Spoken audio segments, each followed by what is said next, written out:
नमस्कार, स्वागत करता हूं आप सभी का एक बार फिर से नए वीडियो में। साथियों, मुख्यमंत्री बनना किसी आम आदमी की व्यक्ति के लिए किसी बड़े सपने से कम नहीं होता है, क्योंकि इसके पीछे उस व्यक्ति की संघर्ष की कहानी जुड़ी होती है, साथ-साथ उनके पूर्वजों के मेहनत और संघर्ष की कहानियां भी जुड़ी होती हैं। साथियों, आज इस वीडियो में हम चर्चा करेंगे वर्तमान में मध्य प्रदेश के मुख्यमंत्री मोहन यादव जी की संघर्ष के बारे में, इनके मुख्यमंत्री बनने तक के सफर की कहानी के बारे में आज हम चर्चा करेंगे। साथियों, शुरुआत में मोहन यादव जी के जो पिताजी थे वो मूलतः रतलाम के रहने वाले थे और जो एक मध्यम वर्गीय परिवार के थे, क्योंकि ये अपने जीवन यापन करने के लिए मजदूरी का कार्य किया करते थे। साथ ही उनके बाद उनके पिताजी काम की तलाश में या यूँ कहें कि रोजगार की तलाश में उज्जैन आ जाते हैं और उज्जैन में रहने लगते हैं। उसके बाद वहाँ पर वो जो हीरा मिल है वहाँ पर एक मिल में नौकरी कर लेते हैं और उसके बाद अपना जीवन यापन करते रहते हैं।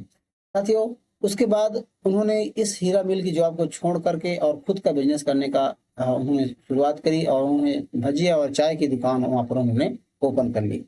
बात करें साथ ही उनके जीवन के बारे में तो मोहन यादव जी का जो जन्म है 25 मार्च 1965 को उज्जैन में हुआ था और उनके पिताजी का नाम पूनम चंद यादव है। इनकी माताजी का नाम जो है श्री लीलाबाई यादव जी हैं और इनकी जो धर्म पत्नी है वो सीमा यादव हैं। साथियों, इनका जो जन्म हुआ है इनके इनके पिताजी अपने मतलब तीन इनके पिताजी के तीन पुत्र थे और दो बेटियां थी। तो इन्हीं में से मोहन यादव जी हैं।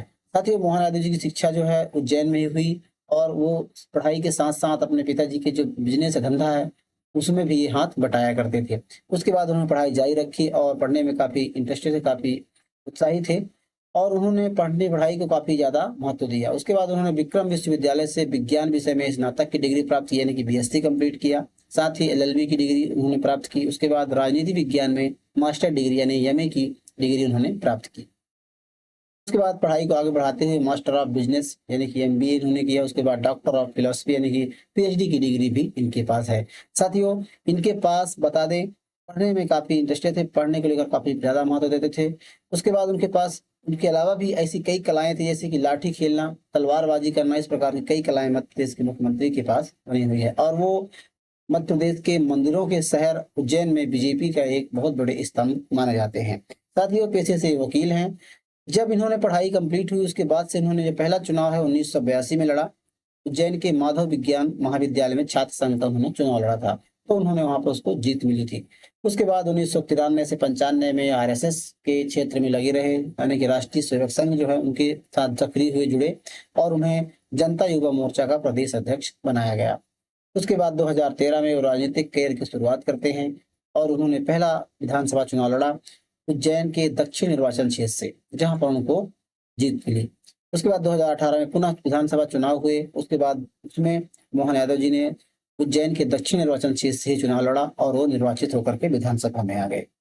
उसके बाद साथियों, उसके अलावा भी वो कई पदों पर ऐसे रहे कि 2006 में भारत स्काउट एवं गाइड के जिला अध्यक्ष रहे हैं। उसके बाद ओलंपिक संघ के प्रदेश अध्यक्ष भी रहे हैं। साथ ही 2007 में मोहन यादव जी अखिल भारतीय कुश्ती महासंघ के प्रदेश अध्यक्ष भी रहे हैं। उसके अलावा 1992, 2004 एवं 2016 में सिंहस्थ जो उज्जैन में आयोजित होता है, सिंहस्थ उज्जैन केंद्रीय समिति के सदस्य भी रहे हैं। इस प्रकार से कई पदों पर रहते हुए भी इन्होंने अपने जीवन में अभी तक के और निर्वहन किया है और अपने दायित्व को बखूबी उन्होंने निभाया है।